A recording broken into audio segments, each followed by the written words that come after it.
Next is Pakistan-Britain relations. So when Pakistan became independent, it was made a member of Commonwealth.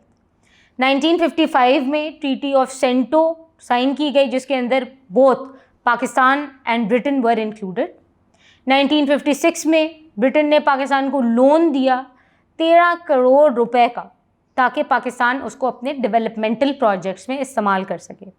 2001 में after the 9/11 terrorist attacks on the world trade centre, Pakistan जो है वो America और Britain का एक बहुत बड़ा एलाय बन गया, और पाकिस्तान ने ब्रिटेन और यूएस दोनों को हेल्प आउट की in the fight against terrorism. 2005 का जो अर्थक्वेक है उसके अंदर ब्रिटेन ने बहुत ज़्यादा फंड किया, एड की, पाकिस्तान को हर तरह की फैसिलिटी प्रोवाइड की, और वर्ल्ड डोनर्स कॉन्फ्रेंस जो हेल्ड हुई इस्लामाबाद में, उसके अंदर Commonwealth announce the further aid. 2011 में ब्रिटेन के जो प्राइम मिनिस्टर हैं उन्होंने पाकिस्तान को विज़िट किया और उन्होंने एक बहुत अच्छी बात की. He said that the enemy of Pakistan is the enemy of UK and his friend is ours also.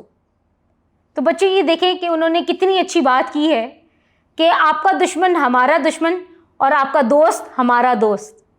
So these two countries have a very strong relationship, और तमाम डिपार्टमेंट्स ऑफ लाइफ में, जैसे कि ट्रेड हो गया, एजुकेशन हो गया, culture हो गया, इसके अंदर दे आर कोऑपरेटिंग. 2018 में कॉमनवेल्थ कंट्रीज़ मीटिंग हुई, जिसके अंदर queen Elizabeth II was also present, और पाकिस्तान से प्राइम मिनिस्टर ऑफ पाकिस्तान गए. डिफरेंट टाइप की कोऑपरेशंस को डिस्कस किया गया, ट्रेड को डिस्कस किया गया कि किस तरह एक्सचेंज ऑफ ट्रेड हम बढ़ा सकते हैं, पॉलिटिकल एक्सचेंजेस कैसे हो सकते हैं, कल्चरल एक्सचेंजेस कैसे हो सकते हैं, और एजुकेशनल डेलीगेशंस को हम किस तरह एक्सचेंज करा सकते हैं.